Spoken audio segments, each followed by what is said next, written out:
دوں کہ میں یہ میڈیا ٹاک اس لیے نہیں کر رہا کہ میں تحریک انصاف کو چھوڑ رہا ہوں.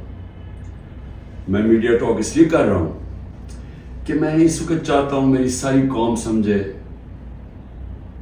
کہ میری طرح کا آدمی سیاست میں کیوں آیا اور اس نے یہ اتنی لمبی 27 سال کی سٹرگل کیوں کی اور وہ اس کے خدشات کیا ہیں کہ یہ ملک میرا کس طرف جا رہا ہے. تو میں صرف اپنی قوم کے لیے بتانا چاہتا ہوں کہ میں 18 سال کا تھا جب میں پاکستان کرکٹ ٹیم میں کھیلتے ہوئے انگلینڈ گیا.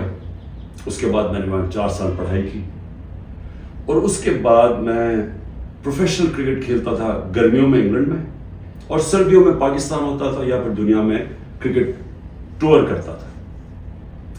تو اس ٹائم پہ میں جو برطانیہ کا سارا سسٹم تھا وہ میں پوری طرح سمجھ گیا. یونیورسٹی میں بھی میں نے پولیٹکس پڑھی تھی اور پولیٹیکل ہسٹری پڑھی تھی, پولیٹیکل سائنس. تو مجھے وہ پوری طرح سمجھ آ گئی کہ وہاں کا سسٹم کیا ہے اور پاکستان کا سسٹم مجھے پتا تھا, میں یہاں بڑا ہوا تھا. تو میرا جو تجربہ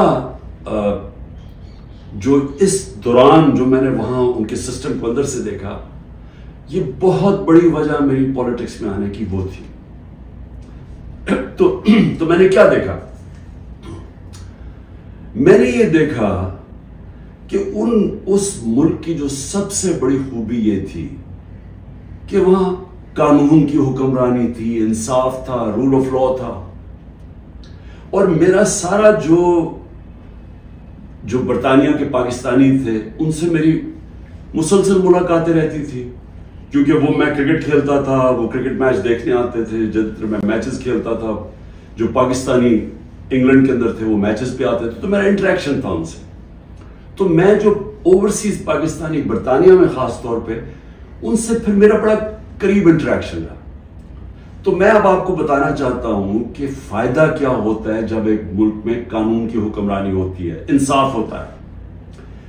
وہ شروع ان کی کہانیاں یہ تھیں کہ وہ مزدوری کرنے جاتے تھے کیونکہ برطانیہ میں مزدوروں کی کمی تھی, تو انہوں نے زیادہ مزدور دنیا میں سے اور ملکوں سے بھی بلائے جس میں سے پاکستانی بھی گئے.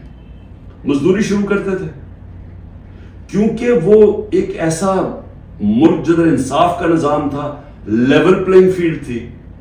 ان کو وہ پیسہ کماتے تھے, وہ پھر اس پیسے سے چھوٹی سی دکان کھول لیتے تھے. وہ کرتے کرتے وہ معاشرہ ان کو موقع دیتا تھا اوپر آنے کا. اور وہ کیوں دیتا تھا؟ کیونکہ جب ایک معاشرے کے اندر انصاف ہوتا ہے وہ آپ کے حقوق کی حفاظت کرتا ہے. مطلب یہ ہوتا ہے کہ اگر آپ اپنے ٹیکس دیں, آپ قانون کے بیچ میں رہے, وہ ملک آپ کو آزاد کر دیتا ہے, آپ جو مرضی کریں. کوئی آپ کو پوچھتا نہیں ہے, کوئی رات کو پولیس نہیں آپ کے گھروں میں گھس جاتی, کوئی رشوت آپ سے نہیں مانگتا, کوئی آپ نے اپنا کام کروانا ہے, پاسپورٹ بنوانا ہے, آئی ڈی کارڈ بنوانا ہے, آپ کو کوئی پیسے نہیں دینے پڑتے. آفیسز میں جس طرح رولتے ہیں بیچارے ہمارے لوگ, وہاں کوئی تھانے کچہری کی پالیٹکس نہیں ہے کہ بیچارہ غریب آدمی کبھی تھانے میں رول رہا ہے, کبھی کچہریوں میں رول رہا ہے, کبھی پٹواری سے رول رہا ہے, زمینوں پہ قبضے ہو رہے ہیں. اور سارا وقت ان بیچاروں کو سفارشیں چاہیے تھی. اس ملک کے اندر سب سے زیادہ جو پالیٹکس میں جو ہمارے ایم این ایز اور ایم پیز ہو, ان کا سب سے زیادہ کام کیا ہوتا ہے؟ لوگوں کی سفارش جا کے گورنمنٹ آفیسز میں جائے. وہاں کیوں نہیں ہوتا؟ کیونکہ وہاں انصاف ہے. یہ سمجھنا ہے پاکستانیوں آپ نے, انصاف انسانوں کو آزاد کرتا ہے حقوق دے کے. انصاف آپ کو طاقتور سے تحفظ دیتا ہے. کوئی بھی آفیشر بیٹھا ہو سرکاری آفس میں, اس کی مجال نہیں آپ کو ذلیل کرنے کی وہاں, کیونکہ وہاں انصاف کا نظام ہے. وہ عدالت میں جا سکتا ہے. کوئی اس کی مجال نہیں رشوت مانگنے کی, کیونکہ وہ اس کو عدالت میں جا کے کہہ سکتا ہے اس نے مجھ سے رشوت مانگی. کمزور کو طاقتور سے انصاف تحفظ دیتا ہے. اس طرح لوگ آزاد ہوتے ہیں. تو وہی پاکستانیوں کو میں نے آہستہ آہستہ دیکھا اوپر آتے ہوئے. ان کے بچے گورنمنٹ سکولوں میں گئے, مفت پڑھے, ان کے بچوں کو اعلیٰ تعلیم ملی. ان کو میں نے دیکھا وہ اور آگے پڑھے, وہ ڈاکٹرز بنے, مزدوروں کے بچے. اور سوائے کئی علاقوں میں جو تھوڑی ریسزم تھی, عموماً یہ دیکھا کہ جو وہاں مزدور بھی گئے ان کو دیکھتے دیکھتے بچے آگے بڑھتے گئے, بزنس شروع کی انہوں نے, بڑے کام کیے. لیکن جو بھی یہاں پاکستانی جاتے تھے, جو مجھے ابھی بھی یاد ہے, وہ سارا وقت ترستے تھے کہ میں نے ایک دن پاکستان جانا ہے. وہ پاکستانی میوزک سنتے تھے, پاکستانی فلمیں دیکھتے تھے, کرکٹ میچ دیکھتے تھے, سارا وقت یاد کرتے تھے پاکستان کہ جیسے ہی ہم نے پیسہ کما لیا ہم پاکستان جائیں گے. اب ان کے بچے وہاں پڑھ جاتے تھے, بڑے ہو جاتے تھے. جب بچے تھوڑے بڑھ جاتے تھے, بڑے ہوتے تھے, وہ پھر آپ پاکستان آنے کی کوشش کرتے تھے. اب میں آپ کو بتاتا ہوں کہ کیوں ہم آگے نہیں بڑھ رہے. وہ آتے تھے پاکستان, ان کے بچے جب پاکستان میں بزنس کام شروع کرتے تھے ان سے کام ہی نہیں ہوتا تھا. وہ عادی تھے کہ وہ سسٹم میں جائیں, وہاں سسٹم کام کرتا ہے, کام ہو, وہاں آپ کا جائز کام ہو, آپ کو کوئی پیسے نہیں دینے پڑتے, آپ کو فوری کام ہو جاتا ہے, کوئی رکاوٹیں نہیں ہیں. آپ بزنس کھولنا چاہیں, آپ محنت کریں, آپ وہ بزنس کامیاب ہو سکتی ہے. نفع نقصان ہوتا ہے لیکن کوئی رشوت نہیں مانگتا, کوئی آپ سے آ کے انسپیکٹر نہیں آتا, کوئی یعنی سرکاری آفیشل آپ کو تنگ نہیں کر سکتے. یہاں کی ان کو مشکل پڑ گئی. وہ تھوڑی دیر آتے تھے, کوشش کرتے تھے, تھوڑی دیر کے بعد ملک سے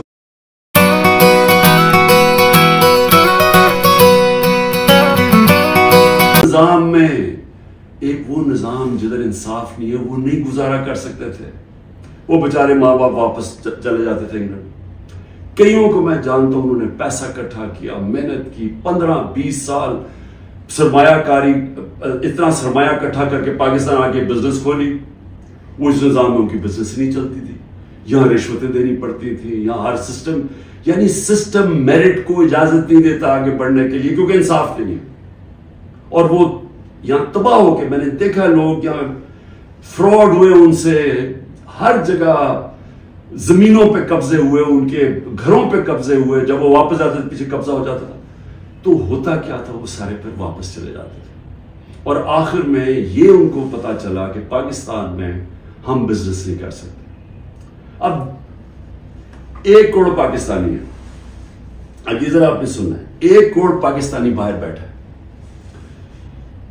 صرف برطانیہ امریکہ میں جو 16,000 پاکستانی امریکن ڈاکٹرز ہیں, 16,000, ان کی نیٹ ورتھ جو ان کی ٹوٹل ان کی جو دولت ہے 16,000, 200 ارب ڈالر ہے.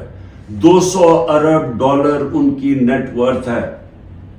جو 10 پاکستانی سب سے امیر ہیں اس وقت امریکہ میں, پاکستانی امریکنز, 25 ارب ان کی نیٹ ورتھ ہے ڈالرز.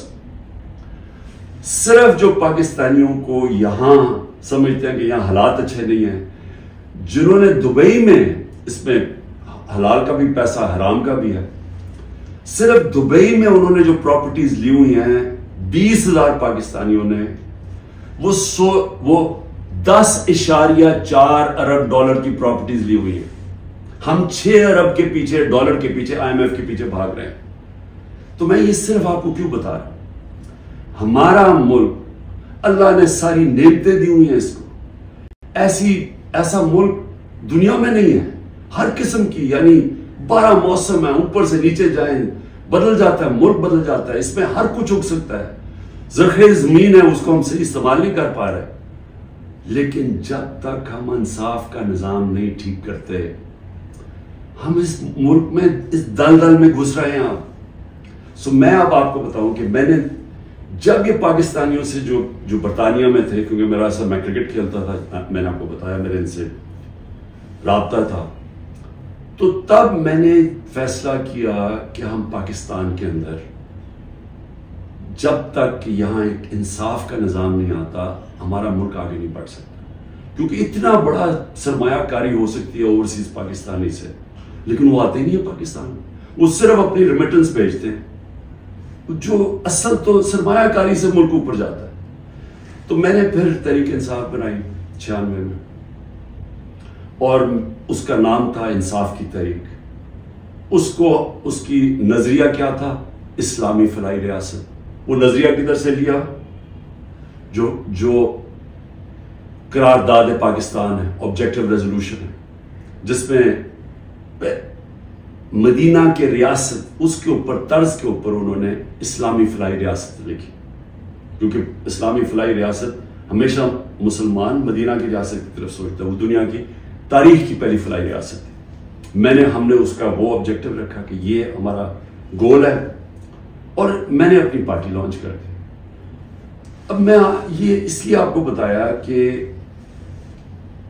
ہمارا جب تک ملک اس چیز کو سمجھتا نہیں ہے کہ ہم نے اس ملک میں قانون کی حکمرانی قائم کرنی ہے، اس کے بغیر پاکستان کا کوئی فیوچر نہیں ہے. اگر ہم یہ نہیں سمجھتے تو ہم یہ جو تباہی کی طرف تیزی سے ہمارا ملک جا رہا ہے، ہم نہیں اس کو روک سکتے. میرے پاس ابھی اعداد و شمار ہیں جو اس موجودہ حکومت نے پرنٹ کیے ہیں. میں ابھی آپ کو وہ بتاؤں گا کہ 1 سال میں ہوا کیا ملک میں.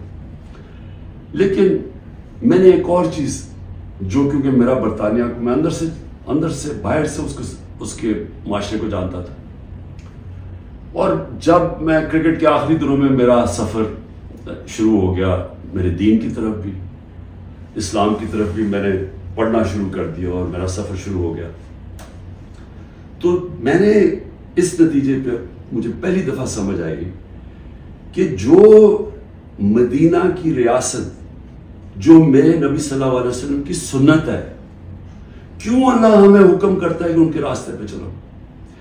کیونکہ اللہ نے نبی صلی اللہ علیہ وسلم کو رحمت للعالمین کا خطاب دیا ہوا ہے، سب انسانوں کے لیے رحمت بن کے آئے تھے. اس کا مطلب کوئی بھی انسانی معاشرہ اس مدینہ کے ریاست کے اصولوں پہ چلے گا، وہ اوپر آ جائے گا، ادھر خوشحال ہو، اللہ کی برکت آ جائے گی. آج آپ صرف یہ دیکھ لیں کہ مدینہ کی ریاست کن اصولوں پہ کھڑی ہوئی تھی. سب سے پہلے عدل اور انصاف. عدل اور انصاف کا مطلب یہ حقوق، انسانی حقوق. ہر انسان کے جب اس کو حقوق ملتے ہیں وہ آزاد ہو جاتا ہے، اس کو طاقتور سے تحفظ مل جاتا ہے. اور انسانوں کو حقوق دے کے پھر فلاحی ریاست بنائی کہ ایک ریاست میں انسانیت کا نظام، کہ ایک ریاست کمزور کا ذمہ داری لے اپنے کمزور طبقے کی، غریب کی، بیواؤں کی، معذوروں کی، یتیموں کی، بوڑھوں کی. پینشنز نکلی مدینہ کی ریاست میں، یہ پہلی دفعہ ہوا تھا. تو دونوں آج جن ملکوں میں یہ بنیاد رکھی گئی ہے انصاف پہ، میرٹ پہ، فلاحی ریاست، انسانیت کے اوپر، جدھر تعلیم کے اوپر زور دیا جو میرے نبی صلی اللہ علیہ وسلم نے دیا، وہ سب آگے نکل گئی ہیں. آپ ایک ملک دیکھ لیں جو آج خوشحال ہے، وہ سب یہ وہی اصولوں پہ وہ کھڑے ہوئے ہیں، کیونکہ رحمت للعالمین تھے کہ جو ان کی سنت پہ چلے گا اس کو اللہ اس معاشرے کو برکت بخشے گا. اب ہم پاکستان پہ آتے ہیں، موجودہ پاکستان میں دیکھیں جو اس وقت پاکستان میں ہو رہا ہے نا، یہ ہر چیز جس کے لیے، ہر وہ اصول جس کے اوپر پاکستان بنا تھا، آج اس کی نفی ہو رہی ہے.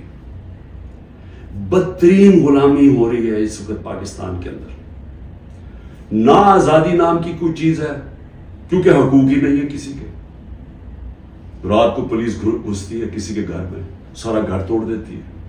اگر وہ جس کو، اور اس کا صرف قصور ہے کہ وہ تحریک انصاف کا، وہ تحریک انصاف کا نہیں ملتا، اس کی بہنوں کو، ان کو تنگ کرتے ہیں، بہنوں کو، رشتہ داروں کو، ان کو تنگ کرتے ہیں، ان کو پکڑ کے لے جاتے ہیں، عورتوں کو پکڑ کے لے جاتے ہیں. یہ تو ہم سنتے تھے کہ ہٹلر کی جرمنی کے اندر ایسے ہوتا تھا. میں نے تو اس طرح کی چیزیں سنی نہیں کبھی کہ جس طرح میرے گھر پہ اٹیک ہو. میں اپنا صرف بتا رہا ہوں، بیوی اکیلی بیٹھی ہے، 40 پولیس والے گھس گئے، سارا توڑ پھوڑ کے لوٹ کے چلے گئے گھر، نوکروں کو مارا، جو بچا ہنسام آئے ان کو اٹھا کے لے گئے اور مارا یا بری طرح. کس قانون کے تحت؟ تو یہاں تو مکمل طور پہ جنگل کا قانون نافذ ہو گیا. یہاں تو بنیادی حقوق ہی ختم ہو گئے ہیں. آج آئین کچھ کہتا ہے، کہاں آئین اجازت دیتا ہے کہ ایک ہوتا ہے کور کمانڈر کا گھر جلایا جاتا ہے. مجھے پہلی دفعہ پتا چلتا ہے جب میں 4 دن کے بعد نکلتا ہوں، مجھے چیف جسٹس صاحب سپریم کورٹ کے کہتے ہیں، ادھر ہی میں مذمت کرتا ہوں. کون نہیں مذمت کرے گا؟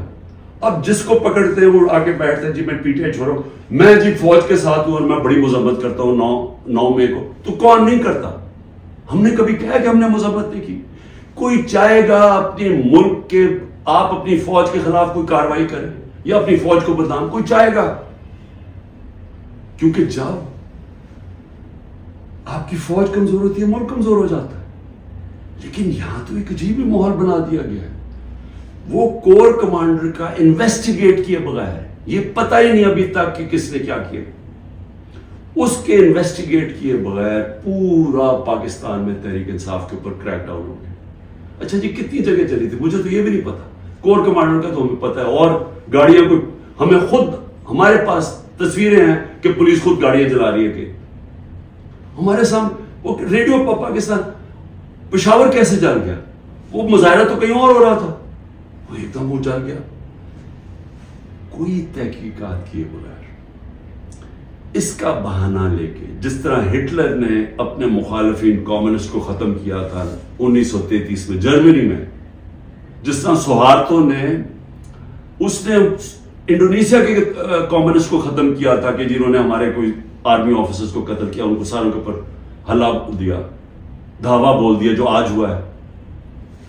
تحریک انصاف جدھر ملتی ہے, بھئی کراچی والوں کا کیا کور کمانڈر سے تھا, باقی پاکستان میں تھا, چلے لاہور میں ہم مانا سے ہو گیا, وہ اس پہ بھی تحقیقات کیے بغیر اچھا چلیے آپ کو بڑا غصہ ہے تو باقی جگہ کیوں پکڑ رہے ہیں ساری جگہ. کوئی تحریک انصاف کا سپورٹر ہو, رشتہ دار ہو, جانا ہو, کوئی کسی نے ٹویٹ کی ہو, ان کو پکڑ کے جیلوں میں ڈال رہے ہیں. 10,000 لوگوں کو پکڑ کے جیل میں ڈال دیا. اور اب یہ جبری طلاقیں ہو رہی ہیں, وہ آتے ہیں بیٹھتے ہیں, جی میں دیکھیں جی میں نے تو بڑا فوج کے ساتھ ہوں, میں تو بڑا یہ 9 میں جو ہوا بہت برا ہوا, اور میں تو تحریک انصاف چھوڑا. تو یہ اس سے سمجھا جا رہا ہے کہ یہ پارٹی کمزور ہو رہی ہے, عمران خان اکیلا رہ گیا. لیکن میں سارے جو آج آپ بیٹھے ہیں نا, جو فیصلے کر رہے ہیں اس ملک کے, میری بڑی غور سے بات سنیں. میں یہ جو آپ کے سامنے آیا ہوں, یہ کبھی جب میں کوشش کرتا ہوں کہ ڈائلاگ کی بات کرو, ہمارے سے کوئی بات چیت تو کر لے, ہم یہ بات کر کے مسئلے حل کر دیں. جس دن میں یہ کرتا ہوں اگلے دن اور سختی شروع ہو جاتی ہے, 2-3 اور FIR کاٹ دیتے ہیں, گھر میں آ جاتی ہے پولیس, کیونکہ سمجھتے یعنی کوئی ایک عجیب ذہن بیٹھے ہوئے, وہ سمجھتے ہیں کہ جو ڈائلاگ کرنا چاہ رہے ہو وہ اب اس کے گھٹنے کانپنے شروع ہو گئے ہیں, تو اس لیے آ کے اس کے اوپر تھوڑی اور سختی کرو تو بالکل بیٹھ جائے گا. دیکھیں یہ تو ہونے نہیں لگا. میں پھر سے آپ کو کہہ دوں کہ جب تک میرے میں سانس ہے, میں اس ملک کی حقیقی آزادی کے لیے تب تک پوری جدوجہد کرتا رہوں گا جب تک میں زندہ ہوں. لیکن مجھے اس وقت پاکستان کا خطرہ ہے, مجھے اپنی ملک کی فکر پڑ گئی ہے, اور جو لوگ مل کے یہ سب کچھ کر رہے ہیں ان کو ملک کی فکر کیوں نہیں ہے؟ کیوں آج مجھے یا نہیں 308 روپے کا ہو گیا ڈالر اوپن مارکیٹ میں. جب ڈالر 308 روپے کا اوپن مارکیٹ میں ہو جائے تو خطرے کی گھنٹیاں بج جانی چاہیے کہ اب جا رہا ہے پاکستان اس جس کو ہائپر انفلیشن کہتے ہیں, یہ اس مہنگائی کی طرف جا رہا ہے, سارا بزنس ٹھپ, انڈسٹری ٹھپ. ابھی میں آپ کو اس حکومت کے اعداد و شمار بتاؤں گا. تو ان کو کیوں نہیں فکر, یہ PDM والوں کو, ان کے پیسے باہر پڑے ہیں, ان کا اربوں ڈالر اس ملک سے باہر پڑا ہے, ان کو کوئی فرق نہیں پڑ رہا کہ اس ملک کے اندر لوگوں کی $130 کم ہو. 130 روپیہ گرا ہے ڈالر کے مقابلے میں صرف جب سے ہم گئے. تو ان کو نہیں فکر پڑ رہی. وہاں لندن میں بیٹھ کے عاشیاں, بڑے بڑی گاڑیاں, بڑے بڑے ریسٹورنٹس میں بیٹھے ہوئے ہیں, شاپنگ ہو رہی ہے ہیرڈز میں, کیونکہ ڈالرز میں یا چوری کر کے پیسہ وہاں لے گئے. فکر ہر اس پاکستانی کو ہونی چاہیے جس کا جینا مرنا پاکستان میں. میں نے عمران خان کو جی ECL پہ ڈال دیا, شکر کو میں تو آپ کا شکریہ ادا کرتا ہوں, میں تو جانے نہیں چاہتا ملک سے باہر, کیونکہ میں نے کوئی باہر میرے پیسے بینک اکاؤنٹس کچھ نہیں پڑے ہوئے, مجھے تو یہ ملک سے پیار ہے. تو اس لیے ECL ان کو فرق پڑتا ہے جنہوں نے جائیدادیں ڈالرز میں رکھی ہوئی ہیں باہر, اور ان کو کوئی فرق نہیں پڑ رہا کہ ملک تباہی کی طرف جا رہے ہیں. ذرا آپ یہ صرف دیکھ لیں کہ جب ایک آدمی نے بند کمرے میں فیصلہ کیا کہ جناب عمران خان بہت ملک کے لیے تباہی کر رہا ہے اور میں اس کو بدل رہا ہے, اور اس نے جب گورنمنٹ گرائی, تو ذرا صرف میں اب آپ کو اس حکومت کے اعداد و شمار, ہمارے پاس جو فورن ایکسچینج ریزروز تھے, یاد رکھیں روپیہ مضبوط رہتا ہے جب آپ کے ریزروز اوپر ہو, 16.2 ارب ڈالر. آج وہ ہیں 4.5 ارب ڈالر. منفی 72% ہمارا فورن ایکسچینج گرا. ایکسپورٹس 13% گری ہے. ریمیٹنسز جو باہر سے پاکستانی ڈالر بھیجتے تھے وہ 13% گرے. یاد رکھیں یہ ہر سال ہمارے بڑھتے جا رہے تھے. ہر سال پچھلے سال سے زیادہ ہوتی تھی ہماری ایکسپورٹس بھی, ریمیٹنسز بھی, ڈالر زیادہ آ رہا تھا. اب جب سے یہ آئے ہیں 13% دونوں نیچے چلے گئی ہیں بجائے اوپر جانے کے. اس کا مطلب ڈالر کم آ رہے ہیں پاکستان میں, قرضے بڑھتے جا رہے ہیں, ڈالر کم آ رہے ہیں اور ہم نے قسطیں بھی دے دی. ٹیکسٹائل ایکسپورٹ جو ہماری سب سے بڑی ایکسپورٹ ہے منفی 14% گر چکی ہے. انٹرسٹ ریٹ, اب بزنس کام کون کرے گا؟ ہم جب تھے 9.8 تھا, آج 21% ہے ہمارا سود. ہمارا جو ایکسچینج ریٹ ہے آفیشل 180 کر لیں, ہمارا تھا جب ہم گئے 180 روپے ڈالر تھا, آج 287 روپے ڈالر آفیشل ریٹ ہے اور 308 پہ پہنچ گیا ہے اوپن مارکیٹ میں. مہنگائی کے اوپر بڑا شور مچا تھا. 12.7% تھی ہماری کنزیومر پرائس انڈیکس. مہنگائی کی دو ہوتی ہیں قسمیں.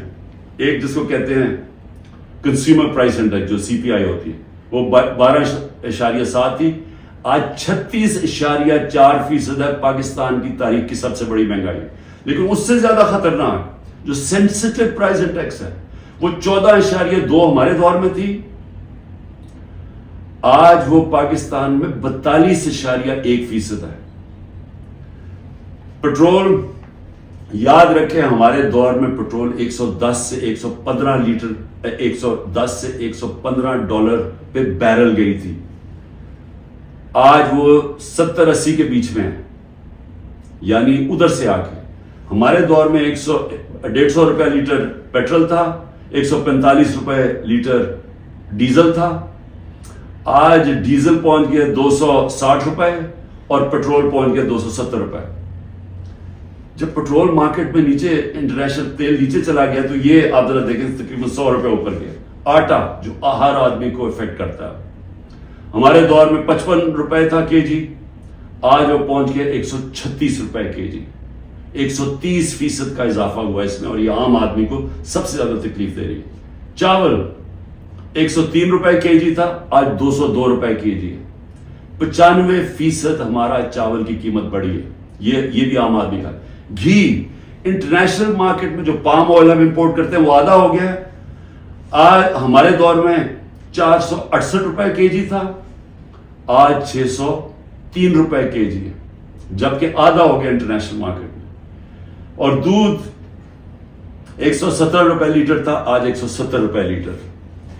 میں اور بھی آپ کو بتا دوں کہ جس سے آپ کی دولت میں اضافہ ہوتا ہے, ہماری جو گروتھ ریٹ تھی, یعنی جس ریٹ پہ ہماری دولت میں اضافہ ہو رہا تھا, جس کو جی ڈی پی کہتے ہیں, جی ڈی پی میں اضافہ, وہ 6.1% تھی. آج وہ چلی گئی ہے منفی 0.2%. 0.2% پہ چلی گئی. انڈسٹریز, ہماری اوور آل انڈسٹری 6.8% پہ بڑھ رہی تھی, آج وہ -2.9% پہ چلی گئی. یعنی جس سے آپ کے ملک میں دولت بنتی ہے, جس سے آپ ٹیکسز بڑھتے ہیں, جس سے آپ روزگار دیتے ہیں, وہ انڈسٹری جو زیادہ تر انڈسٹریز وہ -2.9 پہ پہنچ گئی ہیں. اور جو لارج اسکیل مینوفیکچرنگ ہے جس سے سب سے زیادہ دولت میں اضافہ ہوتا ہے, وہ ہمارے دور میں 11.9% پہ بڑھ رہی تھی, وہ آج منفی 7.9% پہ چلی گئی, تقریباً 8% منفی پہ چلی گئی. جو کنسٹرکشن ہے جس سے سب سے زیادہ نوکریاں ملتی ہیں, وہ 1.9% پہ بڑھ رہا تھا ہمارے دور پہ, آج وہ -5.5% پہ چلی گئی. اور پھر کاٹن, کیونکہ ہمارا سب سے زیادہ جو کپڑا بناتے ہیں ہم, اس سے ہمارا اضافہ بھی ہوتا ہے, نوکریاں بھی ملتی ہیں, ایکسپورٹس بھی بڑھتی ہیں, وہ 9.2% پہ بڑھ رہی تھی, آج وہ -23% پہ پہنچ گئی ہے, یعنی کہ بند ہو رہی ہے انڈسٹری. میں یہ آپ کو یہ صرف فگر اس لیے دے رہا ہوں اور جو بھی ہمارے اس ملک میں فیصلے کر رہے ہیں، میں اس لیے آپ کو کہہ رہا ہوں کہ یہ ملک تباہی کی طرف جا رہا ہے. ان کے پاس کوئی روڈ میپ نہیں ہے. جتنا ٹائم دے رہے ہیں یہ ملک نیچے جاتا جا رہا ہے. جن لوگوں کے پاس ڈالرز میں باہر پیسے نہیں رکھے ہوئے ان سب کے لیے تباہی آئی ہوئی ہے. سارا تنخواہ دار طبقہ آج تکلیف میں ہے. جس کے پاس سیلریز ہیں ان کا اگر 100 روپیہ سال پہلے اگر 100 روپیہ چیزیں خریدا تھا وہ 50 روپے رہ گئے. تو یہ تو ایک عذاب آنے والا ہے. اور ابھی یہ جو روپیہ گر رہا ہے کیونکہ ان کے پاس جب آپ کیسے آپ نے قرضے دینے آپ اگلے مہینے قرضوں کی قسطیں دینی ہے. جب آپ کی دولت میں اضافہ نہیں ہو رہا، جب ڈالرز ہی نہیں بڑھ رہا ہے، جب آپ کی انڈسٹری بند ہو رہی ہے، جب آج کسانوں کے پاس وہ پیسہ ہی نہیں رہا کیونکہ وہ اتنی مہنگائی ہو گئی ہے کہ اس کے پاس پیسہ نہیں بچتا اپنی زمین پہ لگانے کے لیے، تو وہ اس کی ظاہر ہے اس کی پیداوار گرنی شروع ہو جائے گی. تو ہم نے کدھر سے قرضے واپس کرنے؟ ہم آج پاکستان میں ہمیں یہ سمجھنا چاہیے کہ ہم اگر اس وقت اس کو ہم ٹھیک نہیں کرتے یہ سب کے ہاتھ سے نکلنے والی ہے. دیکھیں معاشرہ کنٹرول سے باہر بھی نکل جاتا ہے. سری لنکا میں اس سے کم حالات تھے جبکہ لوگ سڑکوں کے اوپر آ گئے. ابھی تک لوگ سڑکوں پہ کیوں نہیں آ رہے؟ کیونکہ انہوں نے الیکشن پہ کی امید لگائی ہوئی ہے کہ ہم جو ہمارے سے ہوا ہے وہ اندر گھروں میں بیٹھ کے تپے ہوئے ہیں کہ جب الیکشن آئے گا تو ہم ان کو سبق سکھائیں گے. تو یہاں تو الیکشن کروانے کا کوئی پلان ہی نہیں ہے. یہاں تو الیکشن کا تب پلان ہے جب عمران خان کو کرش کیا جائے گا، اور وہ کرش کیا جا رہا ہے. یعنی یہ جو ہمارے اوپر جس طرح کا جبر ہو رہا ہے اور جس طرح کا یہ ظلم ہو رہا ہے تو یہ تو کبھی ہوا ہی نہیں ہے پاکستان میں کسی پارٹی سے. اور یہ اس کے پیچھے یہ سوچ ہے کہ جب یہ کرش ہو جائے گی پارٹی تب ہم الیکشن کروا دیں گے. دیکھیں کیونکہ میں بڑا ہوں، میں نے ایسٹ پاکستان مجھے یاد ہے. میں بار بار لوگوں کو بتاتا ہوں کہ آخری فلائٹ میری آئی تھی ڈھاکہ سے، میں انڈر 19 کا میچ کھیلنے گیا تھا. اس کے بعد آپریشن شروع ہو گیا تھا اپریل 71 میں. دیکھیں ہوا کیا تھا اس پاکستان میں، یہ پھر سے یاد رکھیں، تاریخ سے سیکھنا چاہیے. ذوالفقار علی بھٹو نے 81 سیٹیں جیتی پاکستان میں 138 میں سے، اور کہا تھا ذوالفقار علی بھٹو کا انقلاب آ گیا تھا، اور واقعی انقلاب تھا، روٹی کپڑا مکان کا انقلاب آیا تھا. لیکن 138 میں سے ذوالفقار علی بھٹو نے 81 سیٹیں جیتی. اور اس نے جو نعرہ تھا کہ میں پہلی دفعہ عوام کا نام لیا. پہلے تو عوام کا نام ہمیں پتہ نہیں عوام کیا ہوتی ہے کیونکہ پہلے تو اور قسم کی سیاست تھی. تو اس نے ایک ذہنوں میں انقلاب لے کے پہلی دفعہ عوام کی بات کی. لیکن مجیب الرحمان 162 سیٹیں تھی ایسٹ پاکستان میں، اس نے 160 جیتی، صرف 2 سیٹیں ہاری اس نے. تو وہ کیا کہہ رہا تھا؟ وہ انصاف کہہ رہا تھا کہ ہمارے سے انصاف نہیں ہو رہا، ہمارے حقوق نہیں مل رہے، ایسٹ پاکستان کو کالونی کی طرح رکھا جا رہا ہے، ہمیں سیکنڈ کلاس شہریوں کی طرح رکھا جا رہا ہے. اور وہ انصاف مانگ رہا تھا، حقوق مانگ رہا تھا، وہ آزادی نہیں مانگ رہا تھا. جب ہم نے آپریشن شروع کیا تو وہ پھر حقوق سے آزادی کی طرف چلا گیا. وہ بات کرنے کے لیے بھی تیار تھا. اور مجھے ابھی بھی یاد ہے جب ہمارا ملک ٹوٹا تھا، میں انگلینڈ میں تھا، پڑھ رہا تھا، تو جو دھچکا ہم سب کو لگا تھا، یعنی ہم ہل کے رہ گئے تھے. پھر لوگوں نے اپنے دل بلائے، نہیں جی اس پاکستان تو بڑا غریب ملک تھا، ہمارے اوپر بوجھ تھا، وہاں سائیکلون آتا تھا تو ہمیں ان کو پیسے دینے پڑتے تھے، اس طرح کی باتیں کی. آج بنگلہ دیش ہمارے سے آگے نکل گیا ہے. اور میں آج آپ کو یہ بتا دوں کہ یہ جو ایسٹ پاکستان سے سبق سیکھنا ہے وہ یہ کہ جب ایک قوم آزادی کا فیصلہ کر لے اور اپنے حقوق کے لیے، حقوق کا ہوتا کیا ہے؟ آپ کو انصاف ملتا ہے، انصاف آپ کو حقوق دیتے ہیں، حقوق آپ کو طاقتور سے کمزور کی تحفظ دیتا ہے. جب تحفظ ملتا ہے وہ آزاد ہو جاتا ہے، اس کو لیول پلینگ فیلڈ مل جاتی ہے، اس ملک میں خوشحالی آ جاتی ہے. کیونکہ وہ پھر زیادہ تر بڑی بزنسز تو نہیں ہیں پاکستان میں، جو میں بتا رہا ہوں اوورسیز پاکستانی کیوں نہیں آتا، وہ زیادہ تر چھوٹی بزنسز ہیں. چھوٹی بزنس پاکستان میں چل نہیں سکتی کیونکہ ان پاس اتنی طاقت نہیں ہوتی رشوت دینے کی، ان کے پاس اتنا ٹائم نہیں ہوتا کہ وہ آفیسز کے چکر لگائیں، وہاں ان کو وہ ڈیلے صرف اس لیے کریں جب تک آپ رشوت نہیں دیتے، تو وہ چلے جاتے ہیں واپس۔ تو چھوٹی بزنس جو اسمال اور میڈیم صنعت ہوتی ہے وہ ایک ریڑھ کی ہڈی ہوتی ہے ملک کی، اصل تو روزگار وہ دیتا ہے، ساری دنیا میں اسمال اور میڈیم انڈسٹری دیتی ہے، یہاں وہ چل نہیں دیتے کیونکہ یہاں ایک سسٹم بڑا کرپٹ ہے، کیونکہ یہاں انصاف نہیں ہے۔ تو جو میں آج آپ کو کہنے کی کوشش کر رہا ہوں کہ انصاف جب ایک لوگوں کے دلوں میں چلا جاتا ہے کہ ہمیں انصاف چاہیے، ہمیں حقوق چاہیے، ہمیں آزادی چاہیے، پھر آپ ان کے اوپر جو مرضی کریں، ملٹری آپریشن بھی، وہ پھر بیج دل سے نہیں نکلتا، کیونکہ جو اللہ نے ہمارے اندر یہ پیدا کیا ہوا ہے آزادی کا، یہ جو آزادی کا بیج ہے، یہ انصاف اور آزادی ساتھ ساتھ جاتے ہیں، یہ اندر ہے ہمارے۔